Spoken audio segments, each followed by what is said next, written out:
दोस्तों senior citizen की income tax and TDS को लेकर के एक बहुत बड़ा चेंज है, अपडेट है, तो उसी के बारे में हम इन डिटेल बात करेंगे इस वीडियो में। और साथ ही साथ सीनियर सिटीजन की जो इंटरेस्ट इनकम होती है, जो कि वेरियस सोर्सेज यानी कि सेविंग फंड से इंटरेस्ट अर्न कर सकते हैं, फिक्स डिपॉजिट या रेकरिंग डिपॉजिट से इनकम हो सकती है इंटरेस्ट की, उसके ऊपर टीडीएस कट किया जाता है। तो कैसे टीडीएस को कट करना हम बचा सकते हैं। फॉर्म जो 15H जो सीनियर सिटीजन को जमा करना पड़ता है, उनको साल में कितनी बार या कितने साल बाद वो फॉर्म को जमा करना पड़ता है, क्योंकि काफी लोगों को इसके रिलेटेड इंफॉर्मेशन नहीं है। एंड साथ ही साथ जो इंटरेस्ट इनकम होती है उसके ऊपर टीडीएस किस तरह से कैलकुलेट होता है, जो टैक्स होता है वो किस तरह से कैलकुलेट होता है। बहुत से लोग इवन टीडीएस और टैक्स को सेम मान करके चलते हैं। तो इस वीडियो के एंड तक हम इन सभी क्वेश्चंस को सॉल्व कर लेंगे, इनको समझ जाएंगे। तो वीडियो को एंड तक जरूर गो थ्रू कीजिएगा। ये वीडियो सीनियर सिटीजन के पर्सपेक्टिव के साथ ही क्रिएट की गई है। तो डेफिनेटली अगर आपके घर में भी कोई सीनियर सिटीजन है तो आप उनके साथ या अपने व्हाट्सएप ग्रुप में जहां पर सीनियर मेंबर्स आपके साथ जुड़े हुए हैं उनके साथ जरूर शेयर कीजिएगा, और चैनल को साथ ही साथ सब्सक्राइब कीजिएगा,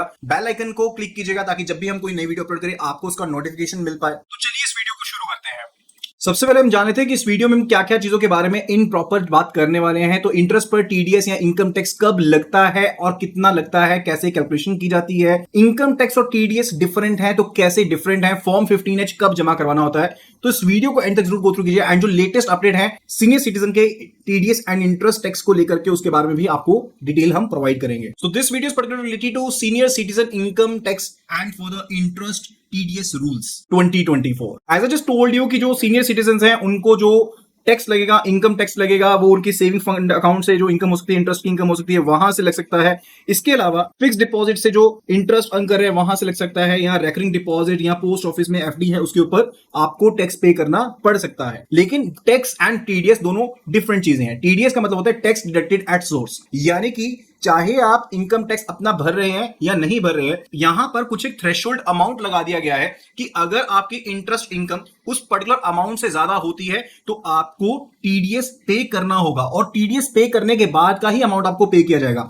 यानी कि जो हमारा बैंक है वो टीडीएस को डिडक्ट करता है। यहां पर एक सिंपल सा रूल है, समझ लीजिए। लेट्स से केस की पर्सन ए जो कि एक सीनियर सिटीजन है, उनकी टोटल इंटरेस्ट इनकम 60,000 रुपीज की है और ये एक ही बैंक में है। अब एज पर द रूल, अगर किसी भी सीनियर सिटीजन की जो इंटरेस्ट इनकम है एक पर्टिकुलर फाइनेंशियल ईयर में in the different FDRs and recurring deposits, अगर वो अमाउंट 50,000 से ज्यादा हो जाता है तो 10% की रेट के साथ जो टीडीएस होता है वो डिडक्ट होता है, अगर पैन नंबर उसमें लगा हुआ है। अगर पैन नंबर नहीं लगा हुआ है तो 20% टीडीएस डिडक्ट होगा, अदरवाइज 10% जो टीडीएस होगा वो यहाँ पर डिडक्ट कर लिया जाएगा। तो एज पर द रूल यहाँ पर से 6,000 जो अमाउंट है वो एज टीडीएस डिडक्ट कर लिया जाएगा, एंड रेस्ट जो अमाउंट रहेगा 54,000 रुपीज का, वो क्रेडिट यहां पर ऑलरेडी कस्टमर को मिल जाएगा। जबकि जब हम इनकम टैक्स की बात करते हैं तो आपकी इनकम, चाहे वो इंटरेस्ट इनकम है, चाहे आपको डिविडेंड मिल रहा है, चाहे आपको रेंटल इनकम हो रही है, आपको किसी भी तरह की इनकम हो रही है किसी भी सोर्सेज से, उन सभी को मिला करके सारी इनकम बना ली जाती है। फिर उसके बाद आपकी टैक्सेबल इनकम देखी जाती है। जैसे कि हमारे पास डिफरेंट टैक्स स्लैब्स अवेलेबल है, हमारे पास न्यू टैक्स रेजिम अवेलेबल है, हमारे पास ओल्ड टैक्स रेजिम है। यानी कि अब दो ऑप्शन है जिसके थ्रू आप इनकम टैक्स को फाइल कर सकते हो।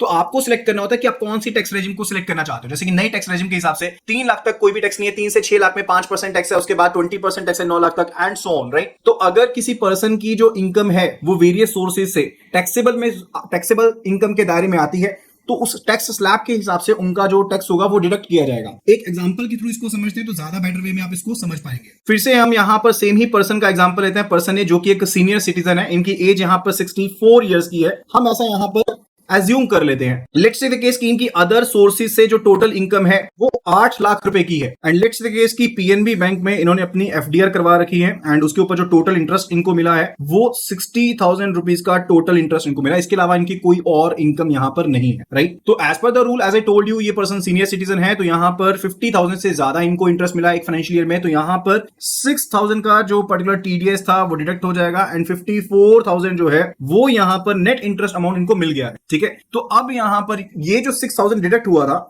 जब ये अपनी इनकम टैक्स रिटर्न फाइल करेंगे तो 26AS में ऑलरेडी ये इंडिकेट कर रहा होगा कि 6,000 ऑलरेडी इनका डिडक्ट हुआ। अब हम एज्यूम कर लेते हैं कि सारी की सारी इनकम को क्लब करते हुए, यानी कि 8,60,000 की इनकम को क्लब करते हुए इनका जो टोटल टैक्स बना, let's just take a lump sum amount, कि वो यहां पर 50,000 का एक लमसम टैक्स अमाउंट बन गया है जो इनको पे करना था। लेकिन क्योंकि अब यहां पर 6,000 रुपीज ये ऑलरेडी पे कर चुके हैं टीडीएस की फॉर्म में, तो इनको दोबारा से पे नहीं करना होगा, और इनको नेट जो टैक्स पे करना होगा 44,000 का नेट टैक्स इनको अभी पे करना पड़ेगा, ठीक है। ये पहला केस हो गया। दूसरा केस मान के चलते हैं जहां पर हम कहते हैं कि इनकी जो सभी सोर्सेज से इनकम थी वो सिर्फ और सिर्फ 2 लाख रुपए की थी और इनकी ये वाली इनकम मिलाकर के भी ये किसी भी टैक्स स्लैब के दायरे में नहीं आते थे, यानी कि इनको कोई भी टैक्स नहीं पड़ना चाहिए था।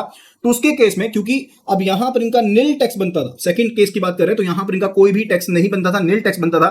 6,000 रुपए इन्होंने ऑलरेडी पे किए हुए थे, तो ये 6,000 रुपए इनको यहां पर रिफंड कर दिए जाएंगे और ये अपनी इनकम टैक्स फाइल जब करेंगे रिटर्न को, उस टाइम पर ये ऐसा रिफंड अपना प्रोसेस करवा सकते हैं। तो इनकम टैक्स भरने के साथ आपका जो टीडीएस डिडक्ट हुआ होता है वो भी पर्टिकुलरली आप अपने टैक्स के दायरे में लेते हुए उसको देख सकते हैं एंड साथ ही साथ अगर आपका रिफंड बनता है तो आप रिफंड भी ले सकते हैं। अब इसके साथ ही एक फॉर्म हमारे पास समझ में आता है एंड वो फॉर्म होता है related to 15H form. Senior citizen के लिए देखिए जो फॉर्म होता है वो होता है 15H form and general public के लिए जो फॉर्म होता है वो होता है 15G फॉर्म। तो ये 15H या 15G फॉर्म बेसिकली किस चीज से रिलेटेड है? अब जैसे मैंने आपको बताया कि अगर आपका जो इंटरेस्ट अमाउंट है 50,000 से ज्यादा है एक फाइनेंशियल ईयर में तो आपका टीडीएस डिडक्ट होगा, लेकिन आप कहते हैं कि आपकी टोटल जो सैलरी है वो टैक्स डिडक्शन के दायरे में नहीं आती है, तो आप चाहते हैं कि आपका टीडीएस डिडक्ट ना हो, तो आप अपने बैंक के पास ये 15H फॉर्म जमा करवाएंगे अगर आप सीनियर सिटीजन है। जनरल पब्लिक के लिए फॉर्म 15G है और ये फॉर्म आपको हर एक साल जमा करवाना होता है और साल की शुरुआत में यानी कि जब फाइनेंशियल ईयर स्टार्ट होता है अप्रैल में, उसी मंथ आप इसको जमा करवा दीजिए तो आपका टीडीएस डिडक्ट नहीं होगा। लेकिन अगर आप एक साल 15H फॉर्म सबमिट करने के बाद दूसरे साल 15H फॉर्म सबमिट नहीं करते हैं तो बैंक आपका टीडीएस सब्सिक्वेंट ईयर्स में डिडक्ट कर लेगा। Kindly take a note of it. तो आपको हर साल ये 15H फॉर्म जो होगा वो सबमिट करवाना पड़ेगा अगर आप चाहते हैं कि आपका टीडीएस डिडक्ट ना हो। अब आप कहेंगे कि जो इंटरेस्ट है वो तो सेविंग अकाउंट के ऊपर भी इंटरेस्ट मिलता है। देखिए सेविंग अकाउंट के ऊपर पहली बात तो इंटरेस्ट जो होता है वो काफी ज्यादा कम होता है, यानी कि आपके पास रेट ऑफ इंटरेस्ट होता है सेविंग के ऊपर वो 2.5% से लेकर के 3-4% तक का जो इंटरेस्ट होता है वो आपको मिलता है। और साथ ही साथ रूल ये भी है कि अगर आपका सेविंग अकाउंट के ऊपर आपको कितना भी इंटरेस्ट मिलता है उसके ऊपर आपका टीडीएस डिडक्ट नहीं होगा, वो आपकी इनकम में कैलकुलेट होगा लेकिन उसके ऊपर टीडीएस डिडक्ट नहीं होगा। आपको उसके ऊपर अपना जो टैक्स होगा इनकम टैक्स होगा वो भरना पड़ेगा। एक और एग्जांपल के साथ इसको समझते हैं। लेट्स से कि इस पर्सन की अदर सोर्सेज से जो इनकम है वो 8 लाख रुपए की है और एफडी वगैरह से जो उसको इंटरेस्ट मिल रहा था टोटल वो यहाँ पर लेट्स से 60,000 रुपीज का उसको इंटरेस्ट मिल रहा है एंड जो सेविंग फॉर्म के जो सेविंग फंड उसको इंटरेस्ट था हम उसको 10,000 का कंपोनेंट मानते हैं कि 10,000 उस पर्सन को यहाँ पर मिल रहा था, क्योंकि ज्यादातर लोग जो है वो सेविंग फंड में या तो पैसा रखते नहीं और सेविंग फंड के ऊपर वैसे भी कम इंटरेस्ट ही मिलता है, फिर भी हम इसको 10,000 का कंपोनेंट यहाँ पर मान लेते हैं। तो इस सिनेरियो में आपकी जो टोटल टैक्सेबल इनकम होगी वो यहाँ पर बन जाएगी 8,70,000। अब अगर आपने कोई सेविंग्स कर रखी है, अगर आप ओल्ड टैक्स रेजिम में है आपने सेविंग्स कर रखी है तो उसके केस में आप उसकी डिडक्शंस ले सकते हैं एंड जो भी आपकी टैक्सेबल इनकम होगी आपकी टैक्स स्लैब के हिसाब से आपको उसके ऊपर इनकम टैक्स अपना पे करना पड़ेगा। यानी कि सेविंग फंड के इंटरेस्ट के ऊपर आपको एज सच कोई भी टीडीएस डिडक्ट नहीं होता है। Kindly please take a note of it and general public के लिए भी यही रूल एप्लीकेबल है। इस वीडियो का जो मेन मोटिव है वो सीनियर सिटीजन से लेकर के, तो हम जनरल पब्लिक से रिलेटेड जो रूल्स हैं उसको किसी और वीडियो में कवर कर लेंगे। बहुत से पर्संस को यहां पर इस चीज को समझने में दिक्कत होती है कि टीडीएस क्या होता है and for the income tax क्या होता है, दोनों में वो डिफरेंशिएट नहीं कर पाते हैं। तो देखिए टीडीएस होता है tax deducted at source and ये डिफरेंट सेक्शंस होते हैं, जैसे कि एफडी के अंदर जो आपका इंटरेस्ट टीडीएस डेबिट किया जाता है वो सेक्शन 194A में कवर होता है। अब ये सेक्शंस जो होते हैं वो आपको 26AS स्टेटमेंट में देखने को मिल जाते हैं कि 194A के अंदर आपका ये डेबिट किया गया, यानी कि एफडी के ऊपर इंटरेस्ट मिला होगा उसके ऊपर ये टीडीएस डेबिट किया गया है। जबकि जो इनकम टैक्स होती है वो पर्टिकुलरली आपकी ओवरऑल पूरी की पूरी इनकम, यानी कि जो भी आपकी ओवरऑल इनकम थी उसके ऊपर टैक्स स्लैब के हिसाब से आपकी कैलकुलेशन की जाती है। लाइक आई टोल्ड यू कि हमारे पास दो ऑप्शंस है, एक हमारे पास ओल्ड टैक्स रेजिम है, दूसरी हमारे पास न्यू टैक्स रेजिम है।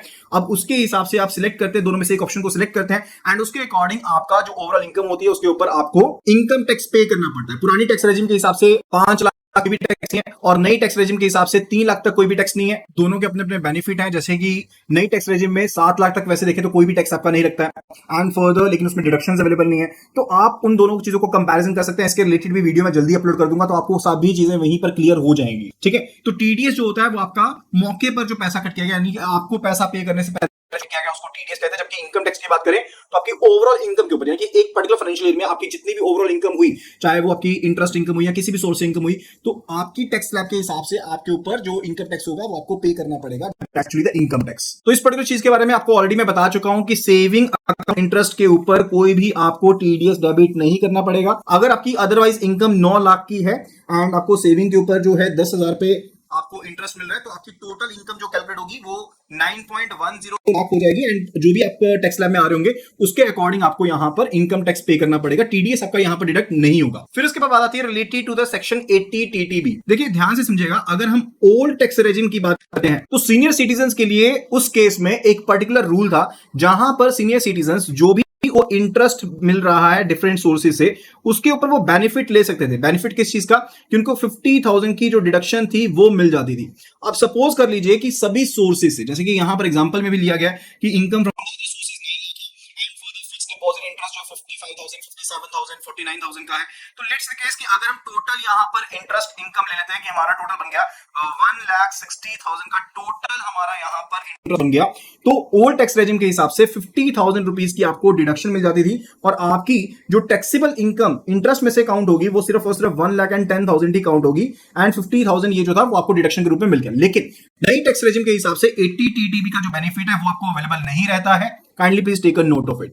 एंड साथ ही साथ कई बार ये क्वेश्चन भी माइंड में रहता है कि अगर मैं एक ही बैंक की दो ब्रांचेस में अपना अकाउंट ओपन कर लेता हूं तो क्या वहां पर अलग अलग से 50,000 की लिमिट एप्लीकेबल रहेगी? लेट्स से केस कि आपने एसबीआई के एक ब्रांच में अपना अकाउंट ओपन किया एंड वहां पर आपको जो एफडीआर के ऊपर इंटरेस्ट मिल रहा है वो 49,000 का इंटरेस्ट मिला एंड आपने एसबीआई की ही दूसरी ब्रांच में अकाउंट ओपन किया जहां पर आपको जो टोटल इंटरेस्ट मिला लेट्स से केस कि आपको 45,000 का इंटरेस्ट यहां पर मिला। लेकिन सेम बैंक में एक कस्टमर के लिए एक ही कस्टमर आईडी, जिसको हम कस्ट आईडी कहते हैं, वो एक ही होती है जिसके थ्रू कस्टमर को आइडेंटिफाई किया जाता है। यानी कि जब आप अपनी नेट बैंकिंग को ओपन करेंगे एंड वहां पर जाकर देखेंगे तो आपको दोनों ही अकाउंट शोकेस करेंगे, यानी कि वहां पर क्लबिंग हो जाती है, इन दोनों के बैलेंसेस को क्लब कर लेंगे, या अगर मल्टीपल अकाउंट्स है तो उनको भी क्लब कर लिया जाएगा एंड उसके हिसाब से देखा जाएगा कि अगर 50,000 से ज्यादा है तो बैंक टीडीएस डिडक्ट करेगा। लेकिन same is not true in the case of the multiple bank accounts, यानी कि अगर आपके पास एक बैंक अकाउंट जो है वो कोटक महिंद्रा में है और दूसरा बैंक अकाउंट जो है आपके पास एचडीएफसी में है, तो एचडीएफसी की जो 50,000 की लिमिट होगी वो अलग होगी एंड कोटक की जो 50,000 की लिमिट होगी अलग होगी। फिर से ध्यान रखिएगा कि ये जो टीडीएस डिडक्शन की लिमिट है ये 50,000 की है, इनकम टैक्स के रिलेटेड नहीं है। वो पूरा का पूरा इंटरेस्ट जो भी आपको दोनों बैंक से मिलेगा वो आपको अपनी इनकम में काउंट करना पड़ेगा एंड उसके हिसाब से आपकी जो टैक्स स्लैब है वो यहां पर कैलकुलेट होगी एंड उसके अकॉर्डिंग आपको अपना इनकम टैक्स पे करना पड़ेगा। तो इस वीडियो में सिर्फ इतना ही। आई होप कि आपके सभी क्वेश्चंस जो भी हमने यहां पर समझने थे रिलेटेड टू ये सभी क्वेश्चंस आपके सॉल्व हो गए होंगे एंड सभी क्वेरीज आपकी सॉल्व हुई होंगी। एंड अगर आपको ये वीडियो पसंद है तो फटाफट से इस वीडियो को लाइक शेयर कर दीजिए अपने फ्रेंड्स एंड कलीग्स के साथ एंड अपने जो सीनियर सिटीजन है जो आपके साथ डिफरेंट ग्रुप्स में अटैच है, ताकि वो इस वीडियो को गो थ्रू कर पाए एंड डेफिनेटली जो डिफरेंट रूलिंग्स हैं उनके बारे में जान पाए। एंड वीडियो को लाइक करना ना भूलिए बिकॉज इसके साथ हमारी वीडियो जो है वो एल्गोरिथम में आएगी, यूट्यूब को पता लगेगा कि ये वीडियो जो है वो बेनिफिशियल है एंड अल्टीमेटली ये प्रमोट होगी तो हमें भी कुछ बेनिफिट मिल जाएगा। So that will be all. Thank you so much and see you again in the next video.